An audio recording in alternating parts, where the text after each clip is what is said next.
الله وبركاته. ازيكم حبايبي، عاملين ايه؟ يا رب تكونوا بخير، وحشتوني. اللهم صل وسلم وبارك على سيدنا محمد وعلى اهله واصحابه اجمعين. صباح الورد والفل والياسمين، صباحكم زي العسل. النهارده بقى نعمل ايه؟ حبه كشري مصري كده، عسل عسل عسل، تاكلي صوابعك وراهم كده. بصوا الجمال. طبعا انتوا عرفتوا انا من ساعه ما شفتوا الحاجه بتاعتي. انا معايا الحمص الشام، نقعته اهو. نقعه بقاله 5-6 ساعات، يعني نقعه من بالليل، يعني ناويه من بالليل نعمل كشري فنقعته من بالليل. ومعايا هنا ربع عدس جبه او العدس البني اهوت، برضه نقعته، غسلته ونقعته، ده نقعه الصبح. ومعايا 3 بصلات هنحمرهم الاول كده، نبدا نحط الحاجات بتاعتنا، العدس السلق على البوتاجاز، وبعد كده بقى ايه نكمل مع بعض نشوف هنعمل ايه. قبل ما يعني نخش في الفيديو بتاعنا كده، ما تنسوش تحطوا لايك وتشتركوا في القناه وتفعلوا زر الجرس عشان يوصلكوا كل جديد. انا بقى ولعت على الميه بتاعتي كده، ولعت على الميه بتاعتي، ميه الحمص وميه سلق العدس. صفي بقى العدس كده اللي انا نقعاه، غسلاه ونقعاه، احطه في الميه بتاعته. قبل كده اول ما تبداي كده تعملي الكشري، ابداي في الحاجات اللي عايزه السلق الاول، تمام كده. بعد كده نزلتنا بالحمص، مش اسهل من كده. ناس كتير بتشتريه من بره عشان يقولك ايه بتاع شغله، ده تعب ومجهود وبياخد وقت كبير وكده. لا، ما بياخدش اي حاجه، وبنعمله كله بصوا سهل خالص وما بياخدش اي وقت. طبعا انا هسلق العدس، هقول لكم دلوقتي هنحط عليه ايه بس لما يجي يغلي. يعني لما يجي يغلي هكون ايه، هقول لكم انا هحط عليه ايه. هنا بقى انا مولعه على الزيت، احط بقى حبه زيت حلوين كده اللي انا هعمل بهم بقى ايه بقيه الاكل كله، تمام كده. اقطع بقى البصل شرايح خالص صغيره خالص، ناعمه خالص، عشان نحمر البصل. طبعا الكشري يعني بصل، يعني حمص، صوصات خالص اهو. كميه البصل بقى حسب ما انت عايزه، يعني الكميات دي انت اعملي حسب ما انت عايزه. لما كل حاجه ربع ربع، انت بقى ايه حابه تعملي اكتر من كده تزودي الكميه، يعني لو عدد الاسره كبير يعني عايز تزودي الكميه عن كده مفيش مشكله. طبعا الكشري لو بصل ابيض يبقى احسن، بس انا ملقتش بصراحه غير بصلايه واحده بيضه فعملتها، وعملت 2 من اللي هو الاحمر. امال لو هتحمري بصل للكشري يبقى الابيض احسن بصراحه يعني. بس لو ما عندكيش يعني مفيش مشكله، مش هنقف على الوصفه يعني عشان البصل.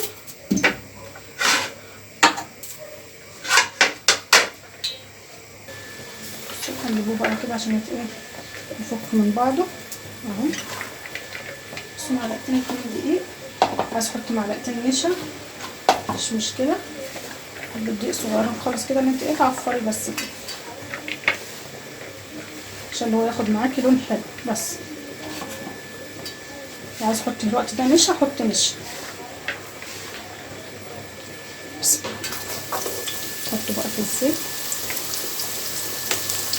عشان احط الكميه كلها عشان تتحمر حلو. احطه حبه حبه،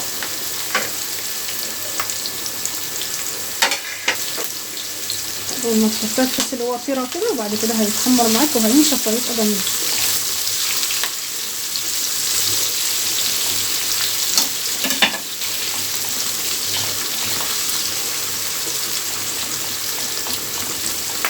تبدأي بدري شويه عن الغدا بتاعك، يعني قبلها بساعه ونص كده ولا حاجه، وابدأي اعملي اكلك هتلاقيه يطلع معاكي زي العسل.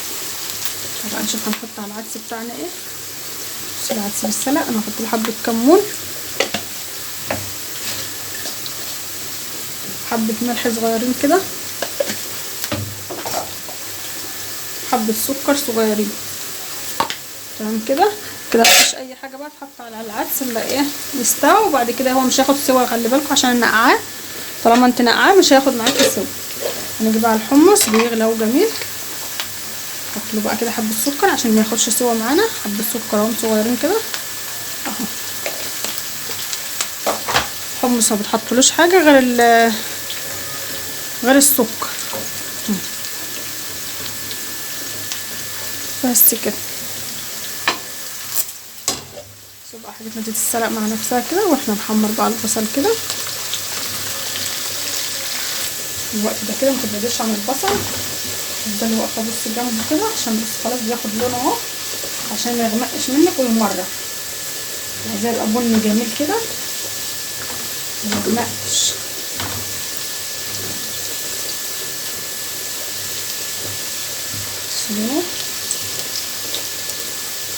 بس معلقه الدقيق خليها قليله خالص يا دوب. بصي عشان كمان ما تعكرش معاكي الزيت، وعشان انت هتعملي بالرز وتعملي بالحاجه فما يبقاش ايه معاكي لونه مش حلو. لما تطلعي تحسي هو طري شويه، لا اول ما بيبرد بتلاقيه نشف خالص وقرمش كده وبقى جميل معاكي. كده بقى انا ايه هطلعه حلو قوي قوي، مش عايزاه يغمق عن كده عشان انا عايزاه ايه يبقى حلو، ما يبقاش ممرر ولا حاجه. لو عملت لو زودت له اللون عن كده هيمرر معاكي، عايزاه يبقى مسكر كده وجميل.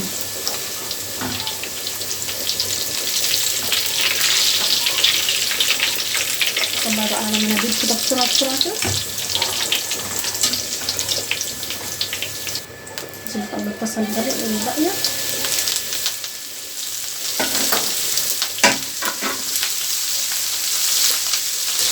لا حته فاضله كده ولا حاجه طلعيها عشان بس تغمقش معاكي قوي.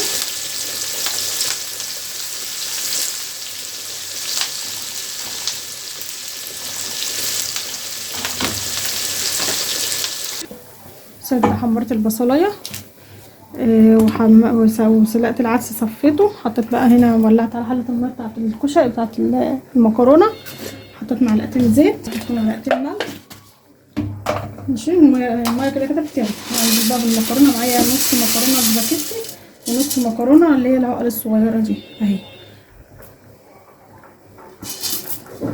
نص ونص. انت بقى عايزه تعملي ربع وربع ماشي، عشان عيالي بيحبوا المكرونه شويه. انا بحب المكرونه تبقى زياده شويه عن الحاجات التانية، فانا حاطه نص سباكيتي ونص اللي هي العقل الصغننه خالص. مش حابه تزودي عن كده تقللي عن كده قللي.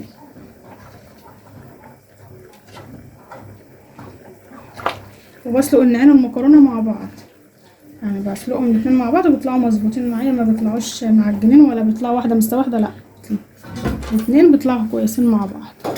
سيبهم بقى يتسلقوا. هاكل العدس بس بتاعي. العدس اهو السلق. بصوا السلق خالص وبقى جميل اهو.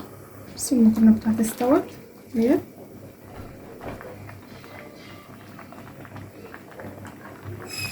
سيبي لها تكه بسيطه كده عشان ايه تطلع معاكي ما تبقاش معجنه ولا حاجه. صفيها بقى ويلا نعمل الرز. بصوا المكرونه مفلفله ازاي، بصوا ولا فيها اي حاجه. بصوا صفيتها اهيت ومفلفله وجميله. بس انا حطيت الزيت اللي هو كان بتاع البصل، انا محمره في البصله صفيته وحطيته على البتاع على في الحله. حط بقى شعريه، حط بقى كميه الشعريه اللي انت حباها برضو، يعني الصوت بتاع ربع برضو شعريه كده او ربع وشويه. واحد مكرونه سباكيتي نشيلها. حمر بقى الشعريه من غسله الرز.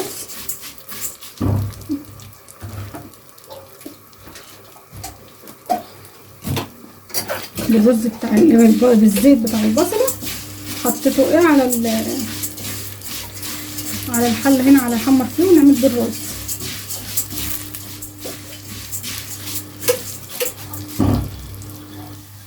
بصوا الشعريه اتحمرت وبقت لونها جميل ازاي، ده لون بني حلو كده عشان ايه لون ذهبي مش بني، لون ذهبي حلو كده عشان تطلع معاكي لونها حلو في الرز. يعني في ايدك تاخد لون فاتح وتحط عليها الرز لا هتبيض معاكي، لا انا عايزاها لونها يبقى كده ايه ذهبي جميل كده عشان تفضل لونها حلو مع الرز. لازم بقى انا غاسله كوبايتين رز. الكميه دي حسب راحتك انت.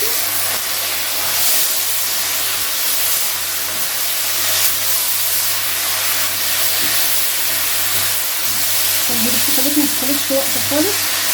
وسلقنا كمان الحمص ما خدش وقت عشان عامل بالليل. حطيت هنا حبه ملح، حط بقى حبه فلفل اسمر صغيرين كده.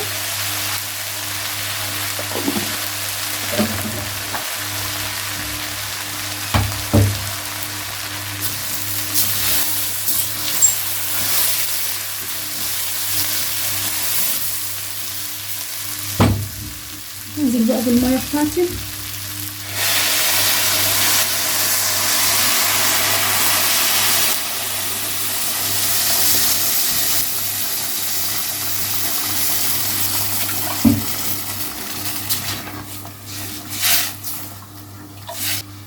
هنا الرز انا عايزاه يبقى مستوي، بس مش مستوي سوا كامل، اللي هو لما تيجي تحطيه مع المكرونه والعدس والحاجه تلاقيه معجن كده او طري يعني. انا عايزه حباته تبقى حلوه كده، يعني ايه، لا مستويه قوي ولا طريه قوي، عايزاها تبقى حلوه مظبوطه كده. تمام كده اهو. هقول اسيبه بقى يستوي. تعالى نعمل مع بعض كده الصلصه والتسبيك والشطه واللي هي الدقه. انا هعمل التسبيكه. طبعا التسبيكه بتاعتي متسبكه جاهزه، كانت في الفريزر يعني ومطلعاها من الصبح بدري. هنا حطيت الحله وهنا حطيت ميه. بص انا بحب اعمل الدقه بالطريقه دي. لو انت بتحبي تعمليها يعني تحمري التومه حمريها، بس انا لما بعملها كده بقى حطيت هنا فصين توم كبار اهما. ماشي. لما بتعمليها كده بتبقى مش حاميه معاكي، وما تاكلي كده ما تبقاش حاميه على صدرك كده ولا حاجه. حبه كمون، حبه ملح طبعا بقى، والاهم الشطه بتاعتنا اهي. عايزينها تبقى مشطشطه وحلوه كده. ماشي. وانزل بقى بمعلقتين 3 خل. تعالوا بقى هنا كده ايه، نحط حبه زيت كده. وانزل هنا بقى بفصين معلقه توم حلوه كده. معلقه.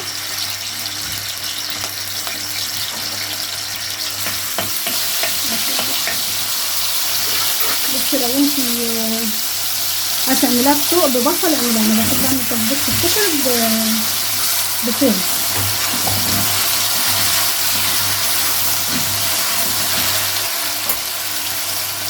كده احط كده ربع كوبايه خل كده اهو، حبه خل كده حلوين. كده الدقه بتاعتي لسه بقت جاهزه وجميله، تاخد غلوه واحده وهطفي عليها. لو بتعمليها بالطريقه دي ما بتحمريش فيها التومه، ما بتبقاش حاميه على صدرك ولا حاجه. يعني لو انت عامله كشري في السكه بتاكلي كشري تلاقيها الحاميه على صدرك لما نشتريه من بره، لا ده بص الطريقه دي حلوه قوي قوي بتاعت الدقه دي. لو انت بقى تعمليها على البارد خالص برضه بتبقى حلوه قوي، بس انا بحب اعملها كده يعني. كل واحد حسب ايه ما بيحب يعملها. انا بقى حطيت معلقه توم كبيره احمرها.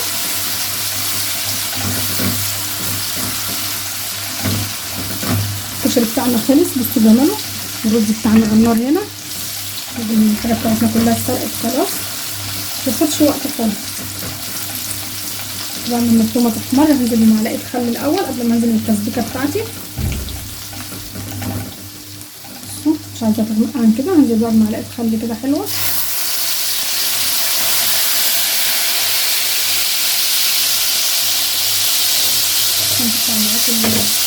تسبيكه جميله كده بس معلقه الخل دي هتفرق حلوه قوي في التسبيكه. طبعا التسبيكه بتاعتي جاهزه والتسبيكه جاهزه، يعني دوب ايه تاخد غلوتين 3 كده ونبخرها بقى. هنزل على قد الكميه اللي انا عايزاها. طبعا دي التسبيكه اللي مسبكاها، كنت مسبكاها معاكم مع فيديو الفريزات طماطم. طبعا هخففها شويه بميه لان هي كده تقيله، كمان عايزاها لسه تغلي فهخففها بكوبايه ميه. عايزاها تغلي شويه في الخل والثوم والحاجه، فمش هينفع تغلي وهي كده، فلازم ازودها كوبايه ميه عشان تاخد غلوتين 3 كده ايه تتسبك مع نفسها حلو كده. كده زودت كوبايه ميه. طبعا لو انت الطماطم جايباها من فرمها يعني لسه، فمش هتحط لها ميه ولا حاجه، تسيبها تفرمها وتصفيها وتحطها تتسبك. ننزل بقى بملحنا، حبه ملح كده حلوين، حبه كمون، حبه فلفل اسمر،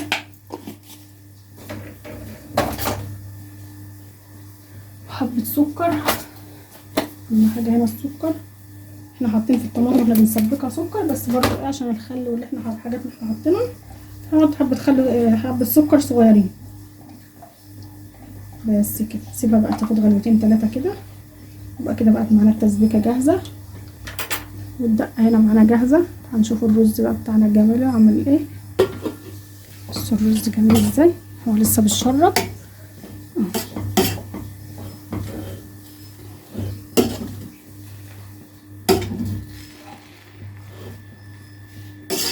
الكشري بتاعنا بقى جاهز. ونشتري من بره. شوفي لو اشتريتي 5 افراد او عدد اسرتك هتشتريها بكام. لا اهوت حاجتنا بقت جاهزه وعملناها كل حاجه سهله وجميله ومفيش فيها اي تعب ولا اي حاجه.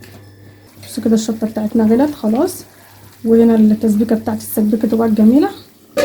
خلاص كده نطفي بقى. يلا نغرف كده الاكل مع بعض. والفطار الغدا بتاعنا خلص. بصوا جماله.